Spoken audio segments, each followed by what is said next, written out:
L'homme et la femme ont été imaginés dans le plan de Dieu comme étant des personnes qui peuvent se tenir main dans la main pour que la présence de Dieu puisse se répandre sur la terre. Il n'y a aucune puissance démoniaque qui peut désunir un homme et une femme mariés, sauf si tu es toi-même la personne qui gaspille le mariage. Mon message pour vous ce matin, c'est: prépare-toi à rentrer dans le mariage. Je pensais que quelqu'un de célibataire ferait plus de bruit que ça. Alléluia. Ah. En fait, tu célèbres pourquoi? Parce que lorsque Dieu relâche sa parole ne revient pas à lui sans accomplir le but pour lequel la parole a été relâchée. Tu n'acclames pas le Seigneur parce que tu es dans l'idolâtrie du mariage. Tu acclames le Seigneur parce que tu sais que si une parole est relâchée, cela veut dire qu'une saison s'ouvre pour que je puisse rentrer dans ce qui est déclaré actuellement. Alors lorsque tu célèbres, n'aie pas honte de ton voisin. Peut-être que lui il est déjà marié, donc il ne va pas beaucoup acclamer. Mais toi tu sais que tu cherches le mariage. Tu sais que tu as besoin de te marier. Tu sais que tu es arrivé à une saison de ta vie où pour aller plus loin, tu as besoin de te marier. Je ne parle pas ici à ceux qui vont me dire et me regarder dans les yeux pour me dire: moi le mariage ça ne me concerne pas. Si c'est ton cas, gloire à Dieu, dis avec moi gloire à Dieu. Mais il y a des hommes ici, il y a des femmes ici qui savent qu'actuellement, ils sont rentrés dans la saison favorable à pouvoir se marier, mais qui sont dans un temps également d'attente. Et le temps d'attente peut des fois être un temps qui est un temps de frustration, parce que tu vois la promesse devant toi, mais que tu n'arrives pas à rentrer dans cette promesse. Tu vois la promesse devant toi, mais tu as l'impression que quelque chose te résiste. Et ce matin, je suis venu parler à quelqu'un et dire: prépare-toi pour rentrer dans la saison du mariage.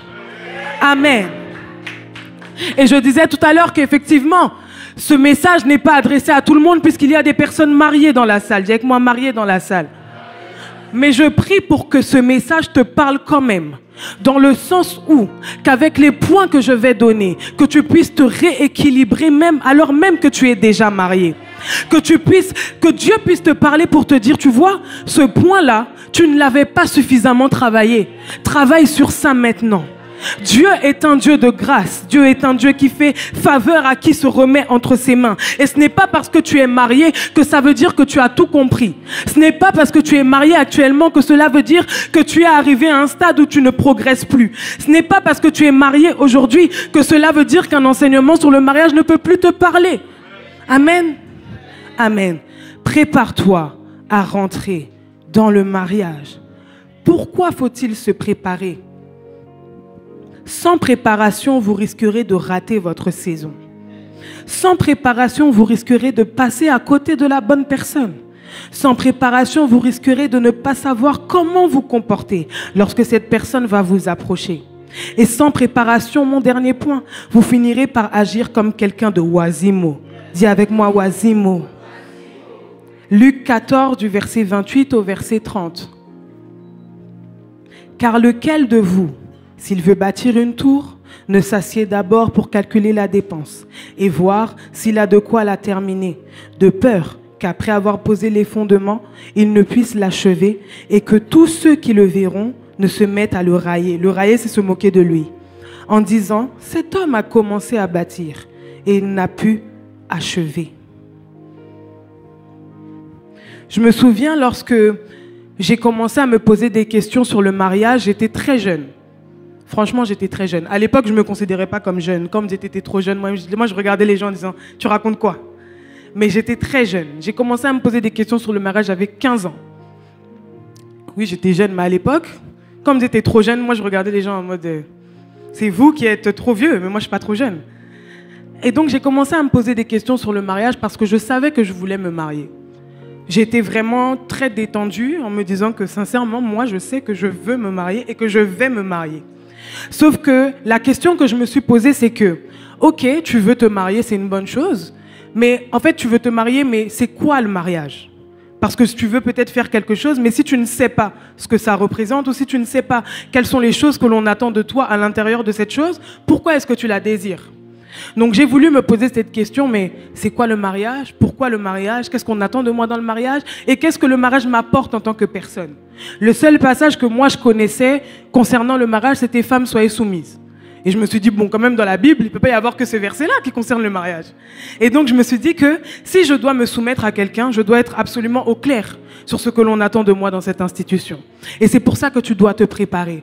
Aujourd'hui, on entend beaucoup de choses sur le mariage. On entend beaucoup de mauvaises paroles sur le mariage. Et on entend même plus de mauvaises paroles que de bonnes paroles. Peut-être que toute cette semaine, je suis la seule personne qui te dit « Prépare-toi à rentrer dans le mariage ». Peut-être qu'aujourd'hui, cette semaine, tu as reçu des paroles de la part de ta famille qui te lançaient des pics. Le mariage, c'est pas bon. Les hommes sont pas bons. Les femmes sont mauvaises. Et ceci et cela. Peut-être qu'Instagram t'a bombardé pour te dire que la femme ne doit pas être attachée par cette institution de mariage qui attache les femmes dans la servitude. Peut-être que c'est ton cas. Dis avec moi, déjà vu doucement. Mais j'aimerais te dire ce matin que tes aspirations, tes attentes et ce en quoi tu crois ne doivent pas être passés sur les blessures des personnes qui te parlent. Ce que tu crois et ce que tu veux ne doit pas être basé sur les on-dit des gens qui sont autour de toi. Ta foi et ce que tu crois ne doit même pas être basé sur des enseignements de personnes qui ne se basent pas sur la parole de Dieu. Pourquoi? Parce que nous sommes enfants de Dieu. Dis avec moi, enfants de Dieu. Et notre vie doit être basée sur ce que Dieu nous dit de faire. Et la Bible nous raconte qu'au commencement, lorsque Dieu a créé les cieux et la terre, qu'il a créé l'homme et la femme et qu'il les a mis ensemble, il a vu que cela était très bon. Le mariage, c'est quelque chose de bon. Dis avec moi de bon. Le mariage, c'est quelque chose de bien. Dis avec moi de bien. Le problème, c'est avec qui tu te maries. Le problème, c'est avec qui tu te maries. La soumission peut être très facile, tout comme la soumission peut être quelque chose d'horrible, parce que ça dépend à qui tu te soumets. Si tu te soumets à quelqu'un qui ne sait pas qu'est-ce que ça coûte d'être soumis, qui ne sait pas qu'est-ce que ça coûte de suivre, qui ne sait pas qu'est-ce que ça coûte d'écouter des instructions, effectivement, tu vas souffrir dans le mariage. Parce que tu vas être face à quelqu'un de tyrannique qui voudra seulement que tu sois obéissante. Fais ci, fais ça, fais ça, fais ci. C'est pas la volonté de Dieu. Amen. Peut-être que tu as l'impression que c'est trop dur de choisir une femme, une seule. Parmi toutes les femmes qui sont là, il faut choisir une femme. Et il faut l'aimer, il faut la chérir, il faut payer le prix pour elle. C'est dur aussi, hein, mesdames. Je sais que souvent, on ne pense pas à l'autre partie. Mais la Bible demande aux hommes d'aimer leur femme comme Christ a aimé l'Église. C'est dur. C'est dur. Les deux parties sont difficiles. Être soumis, c'est pas évident. Aimer comme Christ a aimé l'Église, c'est pas évident. Mais qui nous rend capable de pouvoir accomplir ces deux parties, c'est le Saint-Esprit. La Bible dit qu'il donne à chacun selon sa capacité. Amen. S'il demande à l'homme d'aimer, c'est que l'homme est capable d'aimer. S'il demande à la femme d'être soumise, c'est que la femme est capable d'être soumise. Et que dans les deux cas, il y a quelque chose de bon dedans. Mais vous devez croire que lorsque Dieu vous dit de faire quelque chose, il le dit pour votre bien. Lorsque Dieu vous dit de faire quelque chose, il le dit pour votre prospérité. Il le dit afin que vous soyez dans la joie, afin que vous soyez heureux. Dis avec moi, le mariage est quelque chose de bon. Qu'est-ce que le mariage? Je vais donner une définition rapide. Le mariage est une institution divine. Dis avec moi, institution divine. C'est-à-dire, c'est une structure qui a été créée et inventée par Dieu afin d'unir deux personnes pour qu'elles puissent accomplir quelque chose. Est-ce que tu peux afficher pour moi Genèse 1 au verset 28?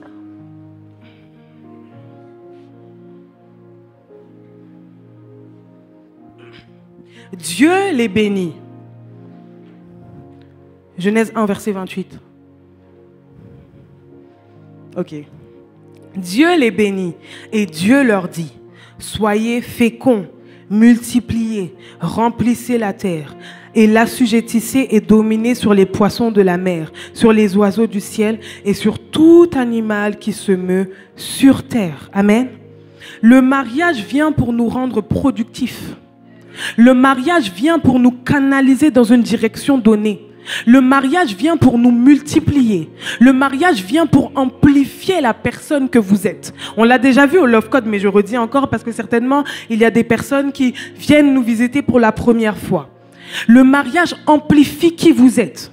Si vous n'avez pas de vie de prière, par exemple, avant le mariage, ne pensez pas que le mariage vous rendra votre vie de prière. Sauf si vous vous êtes marié à une mauvaise personne qui vraiment vous pousse à chercher le Saint-Esprit parce que c'est chaud. Amen. Mais si vous n'avez pas de relation personnelle avec Dieu, le mariage ne vous donnera pas cette relation personnelle. Si vous vous sentez vide à l'intérieur de vous, le mariage ne comblera pas ce vide. Parce que le vide que vous avez à l'intérieur de vous ne sera pas comblé par un mari ou par une femme. Ce vide-là est comblé par la présence de Dieu.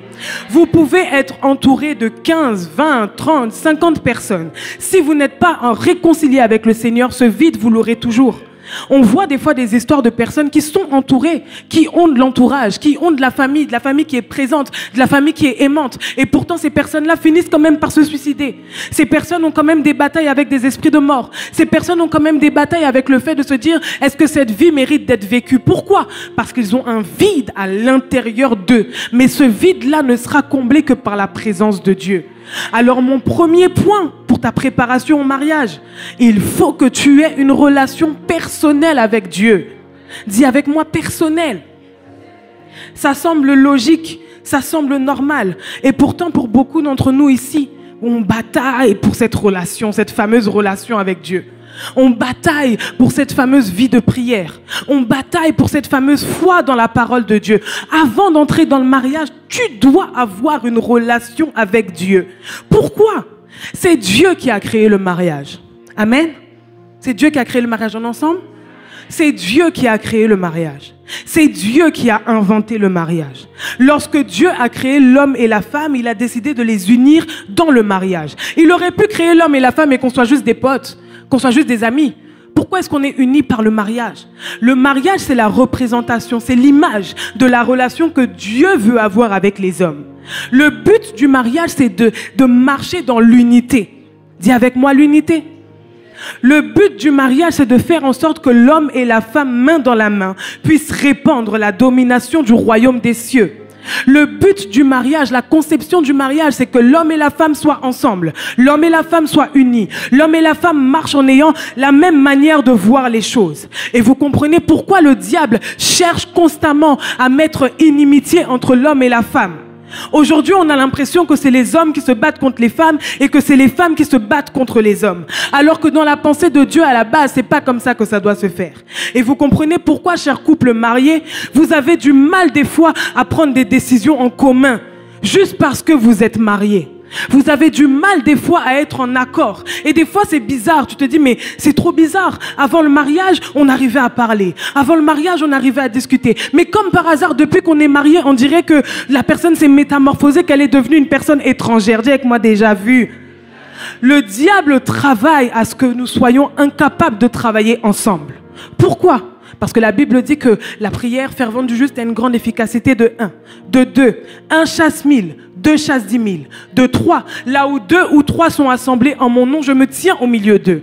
Lorsqu'un couple prie ensemble, la présence de Dieu est totalement assurée. Lorsqu'un couple s'unit pour un sujet, le sujet de prière est totalement répondu. Lorsqu'un homme et une femme sont capables de se mettre ensemble dans la même direction, rien ne peut les stopper et rien ne peut les arrêter. Sauf que, si tu n'as pas de relation personnelle avec Dieu, tu vas gaspiller ton mariage à cause de tes sentiments charnels.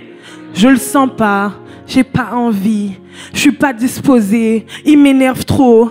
De toute façon, je peux trouver mieux ailleurs. Cher homme, chère femme mariée, maintenant que vous êtes mariés, il n'y a aucun meilleur que vous pouvez avoir.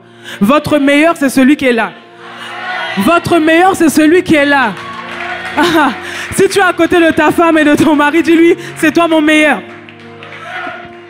Il n'y aura pas un autre homme ou une autre femme qui pourra vous combler. Ça, c'est un mensonge du diable.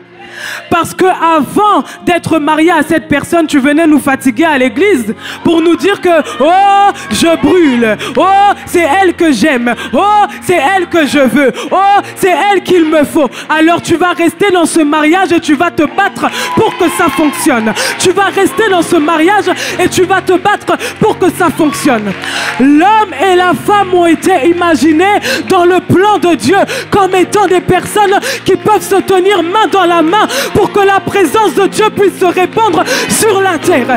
Il n'y a aucune puissance démoniaque qui peut désunir un homme et une femme mariés, sauf si tu es toi-même la personne qui gaspille le mariage.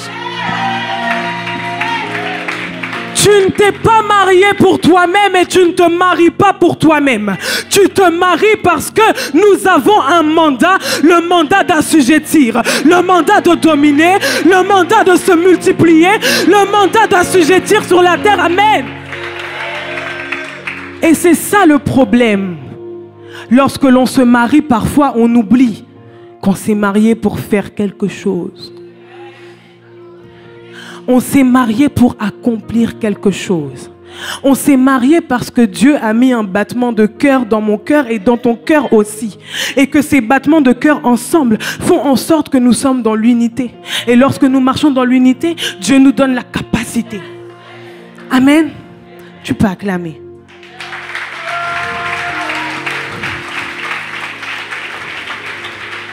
Est-ce que tu peux afficher pour moi Ecclésiaste 4 au verset 12?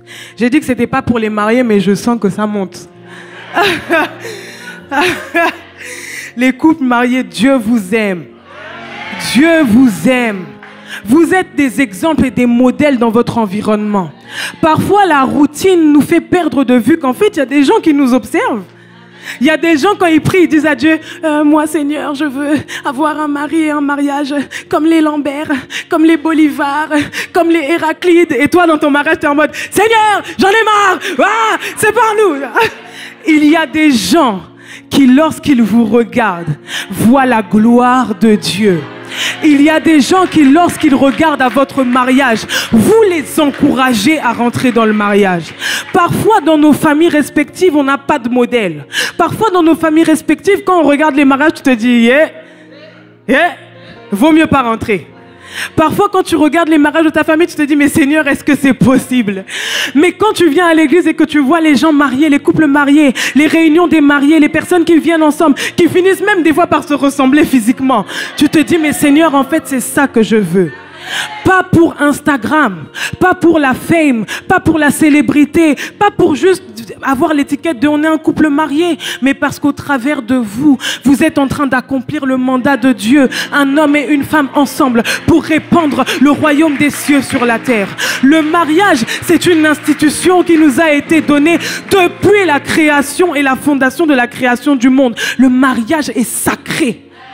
Et en tant que chrétiens, c'est important que nous puissions tenir ce sacrement et dire que nous allons nous battre et nous allons tenir ferme. Pourquoi? Parce que nous avons décidé d'être en alliance pour avancer ensemble, pour accomplir les desseins de Dieu. Amen. C'est pour ça que tu ne peux pas te marier avec n'importe qui. C'est pour ça que tu ne peux pas te marier avec quelqu'un qui n'a pas la même foi que toi.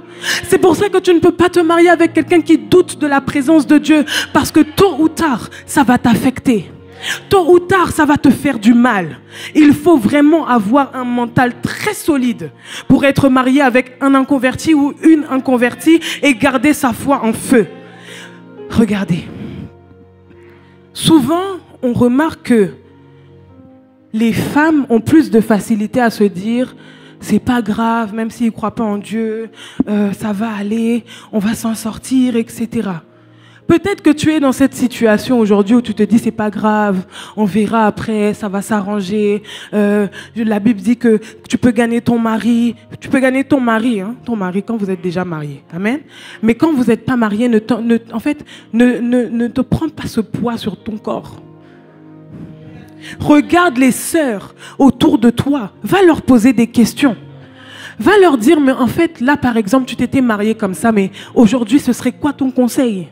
Et si ta sœur t'aime, elle va te dire, s'il te plaît, ne fais pas ça. Parce que c'est une réelle souffrance que d'être avec quelqu'un qui ne croit pas comme toi. C'est une réelle souffrance d'être avec quelqu'un qui, lorsque tu reçois une parole, dès que tu retournes à la maison, c'est lui qui casse tout. C'est lui qui brise tout. C'est lui qui remet en question tout ce pourquoi tu as dit Amen. C'est très difficile. Alors ne te marie pas avec n'importe qui. Parce que c'est une alliance que tu fais jusqu'à la fin de tes jours. Amen. Ecclésiaste 4 au verset 12. Et si quelqu'un est plus fort qu'un seul, les deux peuvent lui résister. Et la corde à 3 fils ne se rompt pas facilement. Psaume 127 au verset 1. Si l'Éternel ne bâtit une maison, ceux qui la bâtissent travaillent en vain. Si l'Éternel ne garde la ville, ceux qui la gardent veillent en vain. Ça, c'est pour vous dire quoi? Que tu as besoin d'avoir cette relation avec Dieu pour que la préparation à ton mariage soit efficace premièrement, mais aussi pour que lorsque tu seras marié, que tu puisses savoir comment gérer les choses selon la sagesse divine. Il y a une grâce pour être marié, il y a une grâce aussi pour rester marié. Et si Dieu est le Dieu du mariage, tu dois t'assurer d'entrer en ayant cette relation avec Dieu de solide. Sans cette relation avec Dieu, tu ne pourras pas savoir est-ce que cet homme, cette femme est fait pour moi. Sans cette relation avec Dieu, tu ne pourras pas savoir à quoi est-ce que je suis appelé. Sans cette relation avec Dieu, tu ne pourras pas savoir mais qu'est-ce que Dieu attend de ta vie. Sans cette relation avec Dieu, tu ne pourras pas savoir comment gérer les conflits. Sans cette relation avec Dieu, tu ne pourras pas tenir ferme lorsque le diable va vous attaquer. Lorsque tu n'as pas de relation avec Dieu, cela est difficile pour toi de tenir dans le mariage parce que c'est Dieu qui est le créateur du mariage. Amen. Le point numéro 2, pour être prêt à se marier, il faut que tu sois prêt à travailler sur toi-même. Tu n'es pas éligible au mariage si tu es une personne qui ne se remet jamais en question. Tu n'es pas éligible au mariage si tu es quelqu'un qui ne sait pas écouter les conseils. Tu n'es pas éligible au mariage si tu es une personne qui a toujours raison. Et même lorsqu'elle a tort, elle a raison d'avoir tort. Il y a des gens comme ça, hein? Il y a des gens qui ont tort et ils te disent, mais j'avais quand même raison d'avoir tort. Dis déjà vu doucement, doucement, doucement. J'ai vu. Amen. Alors j'aimerais te poser une question ce matin. Ok, on va se poser une question, on va faire un petit exercice, ok? Est-ce que si tu étais un homme, et si tu es un homme, si tu étais une femme, est-ce que tu t'épouserais toi?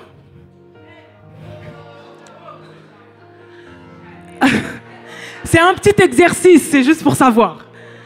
Est-ce que si tu étais un homme, ou est-ce que si tu étais une femme et que tu devais choisir, est-ce que c'est toi que tu choisirais?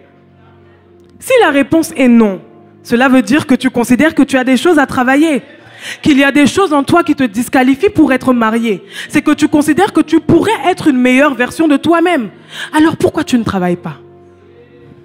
Pourquoi est-ce que tu refuses d'affronter ce trait de caractère-là qui t'empêche de te choisir toi-même? Toi-même, tu ne te choisis pas. Il n'y a pas beaucoup de personnes qui ont dit oui, hein?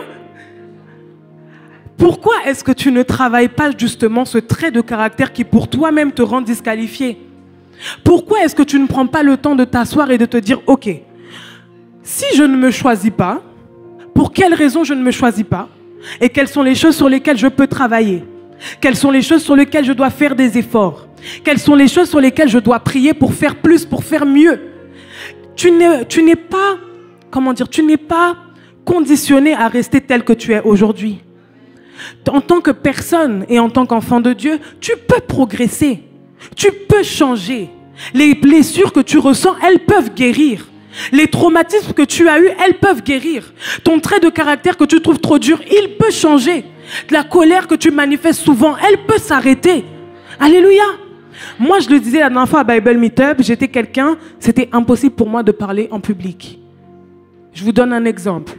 Quand on était en travail de groupe, pour faire les exposés à l'école, moi je disais, moi je donne les noms des personnes qui sont là, je dis rien d'autre. Donc j'arrivais, bonjour, moi c'est Keren, elle c'est Maëlys, lui c'est Mathias, elle c'est Déborah, c'est tout. Je parlais plus de l'exposé. Et je m'arrangeais à chaque fois pour faire plein de trucs en backstage comme ça, on me reprochait pas trop de pas parler. Voilà où j'étais. Amen. Mais si je m'étais arrêtée à ce caractère et me dire non, moi je suis trop timide, moi je peux pas faire d'efforts, moi je suis appelée à être seulement derrière, je serais pas là aujourd'hui. J'ai dû travailler J'ai dû prendre sur moi. J'ai dû pleurer dans la présence de Dieu pour dire à Dieu, s'il te plaît, Seigneur, change mon appel, change mon appel. Il n'a pas changé. Mais j'ai travaillé pour que Dieu travaille ça en moi. Pour dire à Dieu que, ok, je ressens que je suis timide, je ressens que je ne vais pas y arriver, je ressens que je ne pourrai pas parler, je ressens que je vais me mettre à pleurer. Mais si c'est ta volonté que je le fasse, alors aide-moi à changer. Si c'est la volonté de Dieu que tu arrêtes de mal parler, demande à Dieu, aide-moi à changer. Si ton problème c'est le commérage, demande à Dieu, aide-moi à changer. Si ton problème c'est le mensonge, demande à Dieu, aide-moi à changer. Si ton problème c'est la convoitise, demande à Dieu, aide-moi à changer. Si ton problème c'est le manque de confiance en toi, dis à Dieu, aide-moi à changer. Parfois, tu n'as pas encore expérimenté la transformation parce que tu n'as pas prié. Tu n'as pas dit au Saint-Esprit, change-moi. Tu n'as pas dit au Saint-Esprit, transforme mon cœur. Tu n'as pas dit au Saint-Esprit, viens faire quelque chose parce que ce trait de caractère-là me colle à la peau. Tu dois demander à Dieu, aide-moi à changer. Parce que la personne que je suis aujourd'hui peut m'empêcher de rentrer à Canaan. La personne que je suis aujourd'hui peut me disqualifier concernant les promesses de Dieu. La personne que je suis aujourd'hui peut être un obstacle pour moi-même. Est-ce que tu peux demander à Dieu, change-moi? Tu dois être prêt à travailler sur toi-même. Et peut-être qu'aujourd'hui, quand tu te regardes, tu te dis, bon, je trouve pas que j'ai de problème particulier, je trouve que je suis quelqu'un de plutôt pas mal, ça va. Demande à Dieu, montre-moi. Montre-moi. Parce que je disais ça encore avec les femmes du staff à la pyjama party. Quand je me suis mariée, pour moi, j'étais super. Hein? Moi, je me choisissais. Personnellement, moi, je me choisissais. Je trouvais que j'étais quelqu'un de pas mal. J'étais une chrétienne affermie, j'étais bien, j'étais une femme qui priait. J'aimais Dieu, je voulais servir le Seigneur à fond. Je savais que j'étais dans le ministère. Pour moi, j'étais le top du top. Quand je me suis mariée et que Dieu a commencé à me montrer mon cœur, quand je me suis mariée et que Dieu a commencé à me montrer, mais tu manques d'amour, tu manques de patience, tu es orgueilleuse, tu comptes sur toi-même. Ah! Dieu a brisé mon cœur comme ça. Et j'ai dû travailler. Parce que j'aurais pu aussi dire à Dieu, mais moi je suis comme ça, c'est bon, au moins je suis chrétienne, au moins je viens à l'église, au moins je chante, c'est bon, faut pas exagérer. Non. J'ai dû poser mes pieds au sol pour dire à Dieu, pardonne-moi et aide-moi à changer. Des fois, tu n'es pas conscient de tes problèmes de caractère parce que ce ne sont pas des problèmes de caractère qui sont vraiment évidents. Ou ce ne sont pas des problèmes de caractère qui, jusqu'ici, t'ont empêché peut-être d'avoir des amis ou t'ont empêché de progresser dans la vie. Mais tu dois dire à Dieu, montre-moi. Montre-moi mon cœur. Montre-moi mon état. Montre-moi le niveau où je suis. Montre-moi la vérité sur moi-même. Parce que moi, quand je me regarde, je trouve que je suis bien. Alors montre-moi vraiment.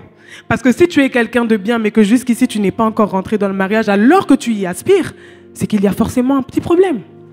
Il y a forcément quelque chose qui t'empêche de rentrer. Il y a forcément quelque chose que tu dois travailler avant d'entrer. Et Dieu ne te permettra pas de rentrer dans le mariage comme ça. Parce que cette chose-là peut te détruire.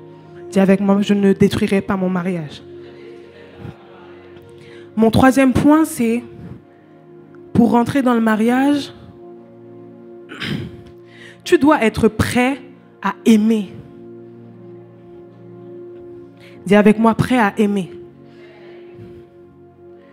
On le dit tout le temps ici que le mariage, c'est pas l'amour. Le mariage, c'est le destin. Amen. Vous l'avez déjà entendu? Mais même si le but du mariage, c'est pas l'amour, l'amour est un ingrédient indispensable pour être marié. Vous ne réussirez pas à supporter votre mari ou votre femme si vous ne l'aimez pas. Vous n'allez pas réussir à être patient, à prier même pour cette personne si vous ne l'aimez pas. Vous devez aimer cette personne.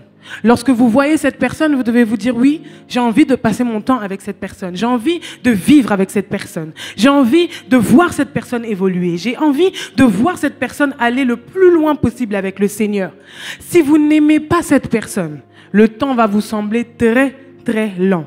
Parce que je vous rappelle que le mariage, c'est jusqu'à ce que là, c'est quand la mort? C'est quand la mort? Vous allez mourir quand? Quelqu'un a une date? C'est quelque chose d'instable. Tu ne sais pas quand est-ce que tu vas mourir. Et tu vas t'engager avec une personne jusqu'à ce que la mort vous sépare. Si la mort maintenant vous sépare jusqu'à 181, tu vas faire comment? Si tu n'aimes pas cette personne. Le but du mariage n'est pas l'amour, c'est-à-dire que tu ne dois pas te marier en poursuivant le fait que on va m'aimer. Je vais être aimé. Enfin, je vais trouver quelqu'un qui m'aime et qui me donne l'amour dont j'ai besoin. Non, tu dois te marier en te disant, est-ce que moi j'ai la capacité de manifester l'amour pour cette personne? Dans le mariage, c'est moi qui donne à mon mari et mon mari qui me donne. C'est pas moi qui reçois et lui qui reçoit pas. Amen. Même si la Bible dit, mariez, aimez vos femmes. Ça ne veut pas dire que lui doit m'aimer, moi je dois pas l'aimer. Tu dois aimer cette personne. Cette personne, tu dois la respecter. Tu dois avoir un sentiment de respect, d'honneur, de joie quand tu le vois avancer. Et on va lire ensemble la définition de l'amour. Amen. Selon la Bible, bien sûr. 1 Corinthiens 13, du verset 4 au verset 7. Alors, le passage dit la charité, mais c'est l'amour, d'accord? On va lire ensemble? 1, 2, 3. La charité est patiente. Déjà là, patiente, déjà il y a beaucoup qui sont éliminés. La charité est patiente. Ok, on y va. Elle est pleine de... La charité n'est point... La charité ne se... Elle ne... La suite. Elle ne fait rien de... Elle ne cherche point son... Elle ne s'irrite... Elle ne soupçonne point le mal. Elle ne se réjouit point de l'injustice, mais elle se réjouit de la vérité. Elle excuse tout. Elle croit tout. Elle espère tout. Elle supporte tout. Est-ce qu'on peut acclamer pour la parole?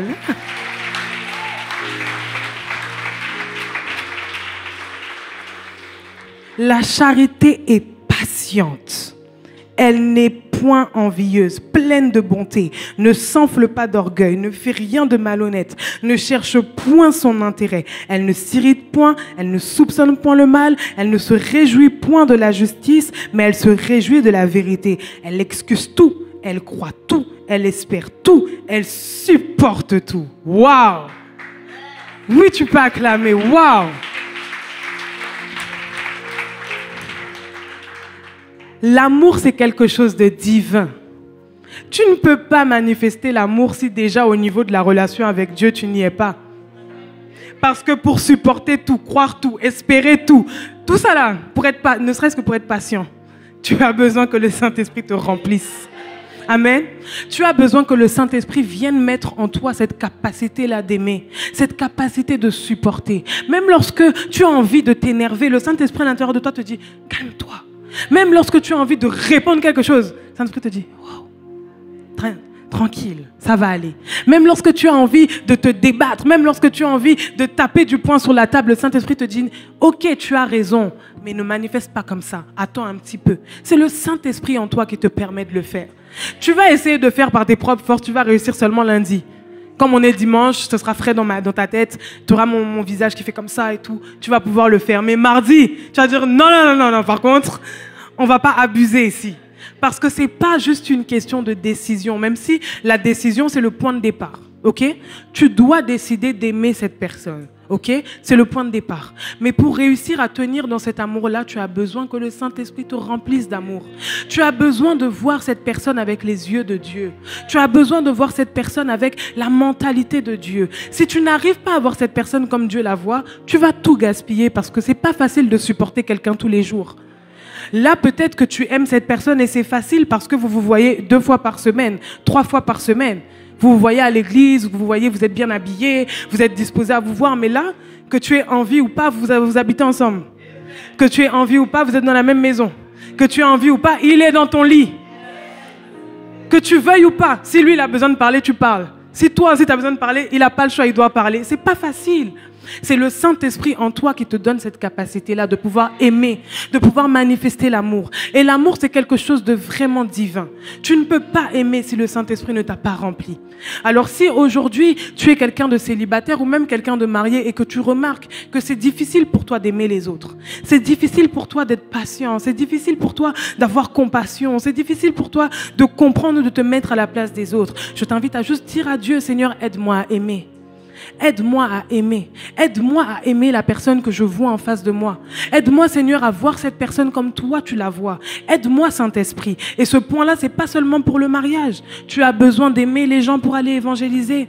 Tu as besoin d'aimer les gens pour partager la parole. Tu as besoin d'aimer les gens pour prendre du temps lors des entretiens, pour prendre du temps lorsque les gens te posent des questions. Tu as besoin de les aimer. Et c'est pour ça que le diable s'attaque souvent à vous au travers de votre famille.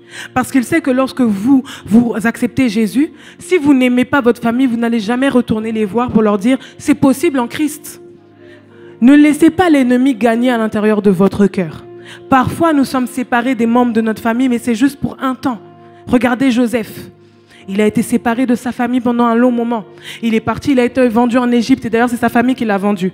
Et pourtant, lorsque sa famille est revenue le voir, c'était lui qui était la solution au problème de sa famille. Amen. Peut-être qu'aujourd'hui, votre famille vous fait du mal. Peut-être qu'aujourd'hui, votre famille vous combat. Votre famille sont les personnes qui vous persécutent le plus. Mais n'oubliez pas, vous avez Christ à l'intérieur de vous. C'est-à-dire que vous devez être l'exemple. Vous devez être la personne qui emmène le salut dans votre famille. Peut-être que oui, pendant un moment, vous devrez mettre de la distance parce que pour le moment, pour garder votre cœur, vous devez être à distance. Mais lorsque Dieu vous donnera le go pour retourner les voir et pour leur annoncer l'évangile, votre cœur doit être disposé. Votre cœur doit être disponible pour dire que d'accord, cette tante-là m'a fait du mal, cet oncle-là m'a fait du mal, mais je suis Christ. J'ai Christ à l'intérieur de moi. Et le plus important, c'est la mission que Dieu m'a donnée. Et la mission que Dieu nous donne, c'est de faire de toutes les nations des disciples. Et la première nation que Dieu nous donne, c'est notre famille. Amen. Tu dois prier pour que tu aies l'amour à l'intérieur de toi. L'amour à l'intérieur de toi ne doit jamais disparaître. Même lorsque tu dois prendre des distances, il n'y a pas de souci, mais l'amour en toi ne doit pas disparaître. C'est l'amour qui te donne de la force dans l'intercession. C'est l'amour qui te donne de la puissance dans l'intercession. C'est l'amour qui rend tes paroles fortes. C'est l'amour qui fait que lorsque tu déclares quelque chose, la chose arrive. Parce que lorsque Dieu te voit, il sait que tu le fais avec amour. Dis avec moi l'amour. L'amour, c'est quelque chose de très important. Et si tu veux te marier, prépare-toi à aimer. Le 4e point, il faut que tu sois prêt à te donner tout entier. Quelqu'un qui se dit, mais tout le temps alors. Il faut tout le temps se donner tout entier. Dis avec moi, oui. Je disais tout à l'heure qu'on ne se marie pas pour recevoir, mais qu'on se marie pour donner. Amen. Et le mariage fonctionne lorsque les deux parties s'investissent et donnent de leur personne. Souvent, vous verrez que dans les foyers où soit l'homme ou soit la femme veut quitter, c'est parce qu'il a l'impression que c'est juste lui qui donne tout le temps. Ou que c'est juste elle qui donne tout le temps. Les foyers qui fonctionnent, c'est les foyers où chaque personne a un retour. Chaque personne a un retour de ballon. Amen. Tu dois être prêt à partager ton temps. Le nerf de la guerre. Le temps. Si aujourd'hui, en tant que célibataire, tu as l'impression que tu n'as pas de temps, sache qu'en étant marié, tu en auras encore moins. C'est aujourd'hui que tu dois apprendre à gérer. Oh, elle est presque mariée là. Il se marie samedi. Amen. Ça va? Si tu crois qu'aujourd'hui tu n'as pas de temps, sache que tu as du temps. Quand tu seras marié, ton temps va être divisé encore par 2. Pourquoi? Aujourd'hui, quand tu vas au restaurant avec ta fiancée ou avec ton fiancé, c'est qu'une fois comme ça, c'est pas tous les jours. Mais là, tous les jours, tu devras disposer un moment pour ta femme, un moment pour ton mari. Ton temps va diminuer. Donc, si aujourd'hui, tu as des problèmes d'organisation, cherche à t'organiser dès maintenant. Cherche à savoir comment est-ce que tu peux optimiser ton temps. Cherche à savoir comment est-ce que tu peux faire pour que tu ne sois plus à court de temps comme tu l'es aujourd'hui. Souvent, tu as l'impression que tu n'as pas de temps, mais ce n'est pas que tu n'as pas de temps, c'est que tu n'organises pas ton temps correctement. Il y a toujours du temps. Dis avec moi 24 heures. 24 heures, c'est beaucoup. Le problème, c'est comment est-ce que tu le gères. Alors, tu dois être prêt à partager ton temps. Dis avec moi mon temps. Tu dois être prêt à partager tes émotions. Je suis en train de rigoler parce que je lis mes points et j'ai hâte d'arriver à l'autre point pour voir vos réactions. Tu dois être prêt à partager tes émotions. C'est-à-dire, tu dois être prêt à ouvrir ton cœur pour dire quand ça ne va pas. Tu dois être prêt à ouvrir ton cœur pour expliquer comment tu te sens. Tu dois aussi être prêt à ce que quelqu'un va juger tes émotions.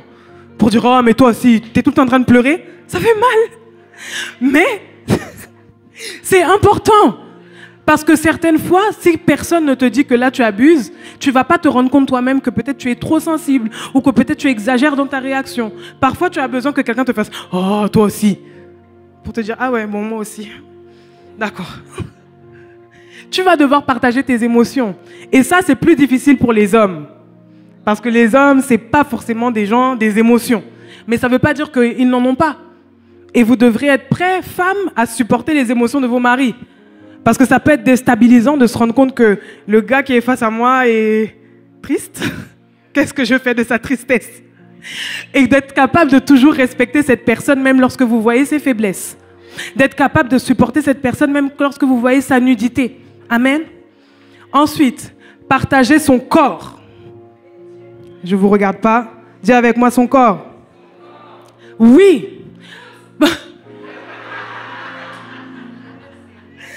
Tu dois être prêt à partager ton corps.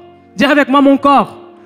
Le mariage, oui, c'est quelque chose de spirituel. C'est pour accomplir notre appel, notre destin. Mais pour beaucoup d'entre vous, vous savez pourquoi vous voulez vous marier. C'est pas seulement le destin. C'est aussi que ça chauffe. Ne dis pas fort déjà vu, c'est pas grave. Mais vous savez que oui, effectivement, en tant que chrétien, on sait que l'on peut aller dans l'intimité avec quelqu'un seulement si cette personne m'a épousé. Et c'est aussi quelque chose sur lequel tu dois être prête psychologiquement. Je sais que ça, c'est souvent les femmes pour qui c'est pas clair. Mais tu dois être prête à partager ton corps. Tu dois être prête à te dire, mon corps ne m'appartient plus. Mon corps appartient à mon mari. Et c'est pareil, mon corps ne m'appartient plus, mais mon corps appartient à ma femme. Mais si tu n'es pas prêt à faire cela, tu n'es pas prêt à être marié. La Bible dit, ne vous privez pas l'un de l'autre. Tu ne rentres pas dans le mariage pour faire la grève du corps. Je ne vais pas dire autre chose. Tu ne rentres pas dans le mariage pour dire non, aujourd'hui je veux pas, on fera ça dans une semaine, madame. Là c'est madame, c'est pas les messieurs, c'est les madames. Quand mon mari va voir, il va rigoler. Madame, l'homme qui t'épouse aussi pour ton corps. Oui, il t'aime, il aime ta personnalité, il n'y a pas de souci. Mais il t'épouse aussi parce qu'en tant qu'homme chrétien, il sait que pour avancer dans sa vie, il a besoin d'être attaché à une femme pour pouvoir aussi partager le corps de cette femme. Ton mari a besoin de pouvoir, comment dire, de pouvoir jouir de ton corps. Ton corps est pour lui. Toute la beauté que Dieu t'a donnée, c'est pour lui. Toute la beauté que Dieu t'a donnée, c'est pour lui. Il a le droit de toucher quand il veut.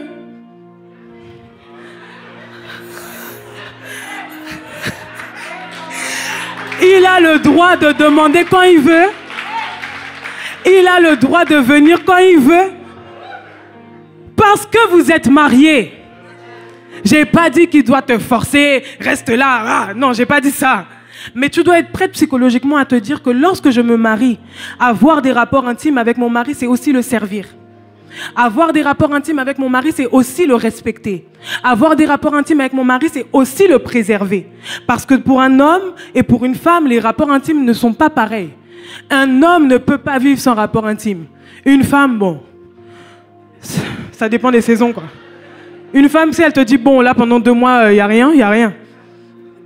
Parce qu'elle va se combler avec d'autres choses. Mais pour un homme, ce n'est pas pareil. Les rapports intimes sont un besoin primaire de l'homme. Et si tu te maries, tu dois être prête psychologiquement à te dire, c'est open bar. Tu dois être prête à te dire que c'est mon mari. En fait, regarde. On est dans l'environnement de l'église, donc des fois on oublie certaines choses. Ok? Pour les femmes qui ont déjà vécu une vie en étant dans le monde, ok? Vous ne vous refusiez pas à vos gars. Vous ne vous refusiez pas à vos gars. Pourquoi? Parce que vous vous disiez que si je refuse, il va aller voir ailleurs. Donc maintenant que vous êtes mariés, vous voyez que vous abusez. Vous vous dites que non, il va patienter parce qu'il est chrétien. Oui, oui, il est chrétien, mais il a aussi un corps. Et tu dois savoir qu'il y a des femmes qui n'en ont rien à faire que ce gars-là soit marié. C'est-à-dire que si elles ont la moindre opportunité de pouvoir y aller, elles iront. Si elles ont la moindre opportunité de pouvoir prendre ton mari, elles prendront. Tu dois être au clair que le marché des femmes et le marché des hommes n'est pas le même. Vous me voyez vous-même des fois à l'église, il y a même des filles à l'église qui disent que non, tant qu'ils ne sont pas mariés, il est encore libre. Parce que les femmes, des fois, on est un peu bizarre. On s'en fiche. Donc dans le monde, c'est encore pire. Il va se dire, mais il est marié et alors? Moi, je vois que, en tout cas au travail, je vois qu'il souffre. Je vois qu'il n'a pas de gamelle. Je vois que personne n'a fait à manger pour lui. Je vois qu'il a l'air un peu triste, un peu déstabilisé. Et encouragez-moi, encouragez-moi. Dis avec moi, le monde est méchant. Il y a des femmes qui n'en ont rien à faire que tu les épouses ou que tu les épouses pas. Il y a des femmes qui n'en ont rien à faire d'être des coups d'un soir ou des coups de 2 soirs. Il y a des femmes qui s'en fichent. C'est toi qui as des principes parce que tu es enfant de Dieu. Il y a des femmes qui n'ont pas de principes et qui sont en mode, s'il est open, je suis open. S'il est d'accord, je suis d'accord. Marié, pas marié, enfant, pas enfant, divorce, pas divorce. S'il est ouvert, j'y vais. Et c'est de ta responsabilité, madame, de garder ton mari. Et garder ton mari, c'est simple. Ne lui refuse pas ton corps. Ne lui refuse pas ce à quoi il a droit. C'est vrai qu'il y a des saisons, par exemple quand on vient d'accoucher, etc. Je ne parle pas des cas particuliers. Je parle d'un cas général. Si tu te maries, tu dois être prête psychologiquement à partager ton corps avec ton mari. Amen. Amen. Acclame le Seigneur.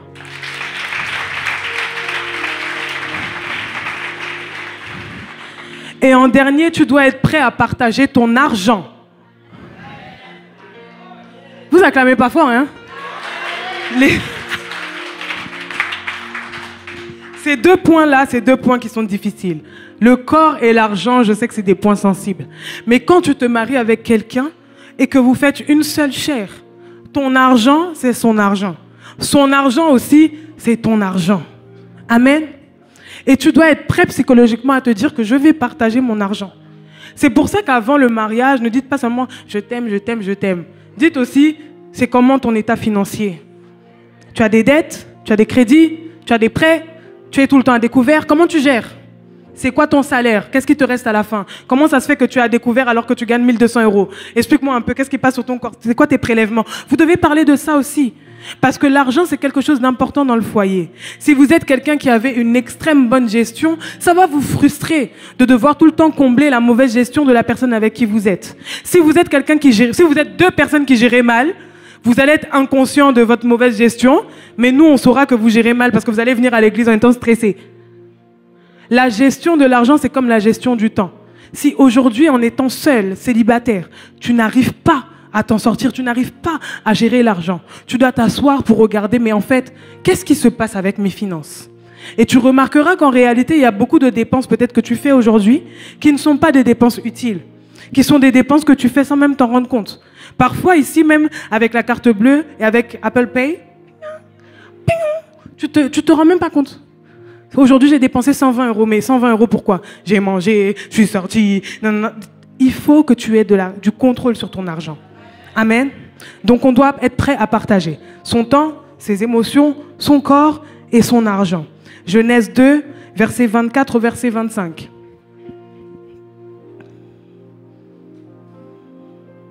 Juste le verset 25, s'il te plaît. L'homme et sa femme étaient tous 2 nus et ils n'en avaient point honte. Amen. Le 5e point, qui rejoint le 4e, tu dois être prêt à servir. Amen. Tu dois être prêt à servir.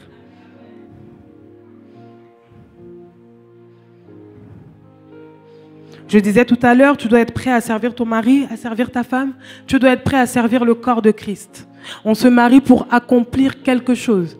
Et l'accomplissement de quelque chose veut dire que mon mariage n'est pas seulement pour me satisfaire moi-même, mais que mon mariage est là pour m'emmener à accomplir des choses pour bénir les autres. Amen. Tu dois être prêt à cela. Tu dois être prêt à te dire que lorsque je vais me marier, Dieu a le droit de prendre mon mariage et de s'en servir comme il veut. Dieu a le droit de venir mettre sa main sur mon mariage et de dire, à partir de maintenant, vous allez faire comme ça. Parfois, Dieu ne t'a pas parlé depuis un moment parce qu'il attend que tu rentres dans cette saison pour rajouter des détails supplémentaires à ta vie. Amen. Lorsque mon mari et moi, on s'est mariés en 2018.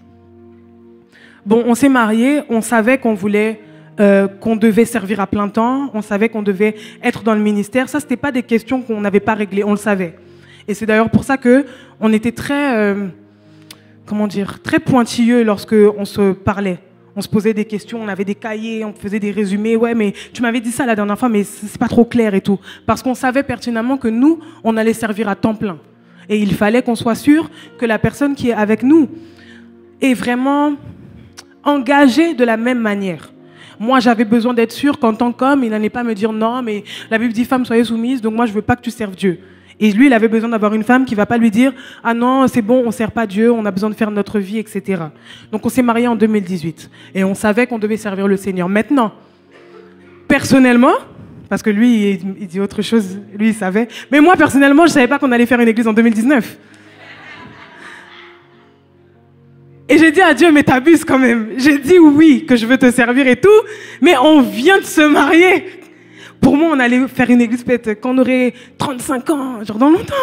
C'était pas tout de suite en fait, parce qu'il fallait qu'on soit mature, qu'on soit mûr et tout.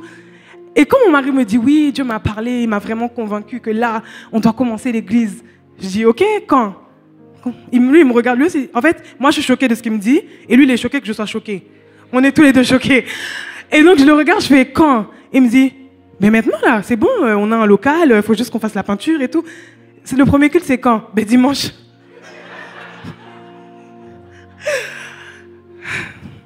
J'ai pas répondu, j'ai fait ah ok, parce que pour moi c'était une blague.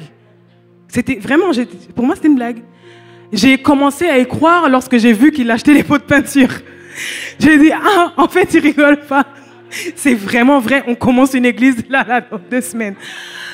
J'étais choquée. Mais imaginez-vous si j'étais même pas prête à me dire que je vais servir le Seigneur. Si j'étais même pas prête à me dire que potentiellement on allait servir à temps plein.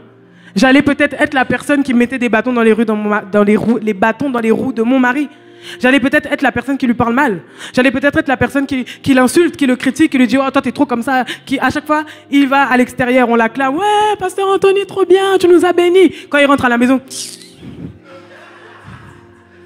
Est-ce que ça l'aurait empêché d'avoir de l'impact? Non, parce que l'appel reste individuel. Et je n'ai pas la capacité en tant qu'épouse d'éteindre l'appel de quelqu'un. Mais ça aurait été difficile psychologiquement. C'est pour ça que lorsque vous vous mariez, vous devez être au clair. Vous voulez servir Dieu à quelle dimension? Ne nous fatiguez pas à vouloir épouser des hommes de Dieu pour dire après, Seigneur, c'est mon mari. Tu savais que c'était un homme de Dieu. Ne nous fatiguez pas à vouloir épouser des femmes de prière. Et lorsqu'elles prient, tu dis, elles prient trop fort. Ne nous fatiguez pas à vouloir des choses que vous ne pourrez pas assumer. C'est pas grave d'être assez honnête pour dire, franchement, pas pour moi. Au moins c'est clair. Mais si tu sais que Dieu t'appelle à faire quelque chose, ne baisse pas tes standards. Parce qu'aujourd'hui, en ne vivant pas ensemble, tu ne remarqueras pas à quel point c'est difficile. Mais demain, vous allez être ensemble tout le temps. Demain, cette personne aura son mot à dire sur ce que tu fais. Demain, cette personne aura la possibilité de pouvoir te critiquer, te lancer des pics. Vous devez être d'accord sur à quelle dimension on sert Dieu. Est-ce que nous, on sert Dieu seulement à l'église? Est-ce que nous, on sert Dieu en tant que missionnaire? Est-ce que nous, on sert Dieu, on va avoir une église? Est-ce que nous, on sert Dieu, peu importe ce qu'il nous dit de faire, on va faire? À quelle dimension est-ce que tu veux servir Dieu? Tu dois te poser la question personnellement, pas seulement pour plaire à l'autre, parce que tu ne pourras pas faire semblant. Si tu es dans un truc où on te force, si tu es dans un truc où tu as l'impression que ce n'est pas pour toi, tu ne vas pas résister. Et ça revient encore sur la relation personnelle avec Dieu. Tu dois savoir à quoi est-ce que tu es appelé. Et tu dois être convaincu que c'est Dieu qui m'a dit de le faire. Amen. Acclame le Seigneur. Et mon dernier point, on va clôturer pour celui-ci. Tu dois être prêt à reconnaître la bonne personne. Et j'ai mis que choisir la bonne personne, c'est un acte de reconnaissance. Dis avec moi, reconnaissance. Cela veut dire qu'avant de reconnaître, tu dois d'abord connaître. Avant de reconnaître la bonne personne, tu dois d'abord te connaître toi-même. Tu dois savoir qui tu es pour savoir est-ce que cette personne-là me correspond. Tu dois savoir qui tu es à l'intérieur de toi. Qu'est-ce que Dieu dit que tu es? Qu'est-ce que Dieu te dit de faire pour savoir que elle, ça va fonctionner, elle, ça va pas fonctionner. Tu dois te connaître pour reconnaître. Dis avec moi, me connaître pour reconnaître. L'Éternel Dieu dit, il n'est pas bon que l'homme soit seul. Je lui ferai une aide semblable à lui. Semblable, c'est-à-dire une aide qui lui ressemble. Une aide qui est comme lui.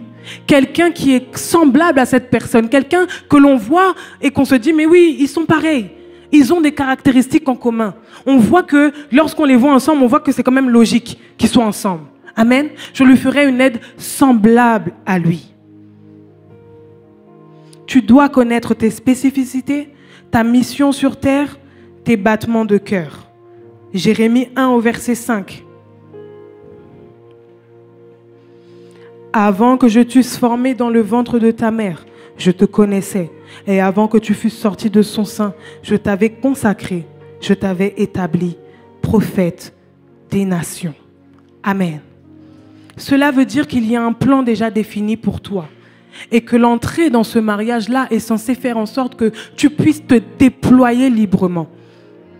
Tu pourras te déployer librement que si tu connais à quoi Dieu t'appelle. Tu pourras te déployer librement que si tu es sûr de ce que Dieu t'appelle à faire.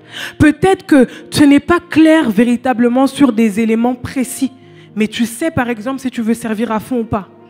Tu sais par exemple si toi tu n'es pas quelqu'un qui souhaite t'engager envers le Seigneur. Tu veux juste venir à l'église et t'asseoir. Ça tu le sais. Tu le sais avec ton cœur. Donc il faut que tu sois assez honnête pour que lorsqu'une personne va t'approcher, si cette personne-là est à fond et que toi tu ne l'es pas, que tu aies assez d'amour pour lui dire je préfère pas m'engager parce que moi je sais que l'implication que tu as va me déranger à un moment donné. Amen.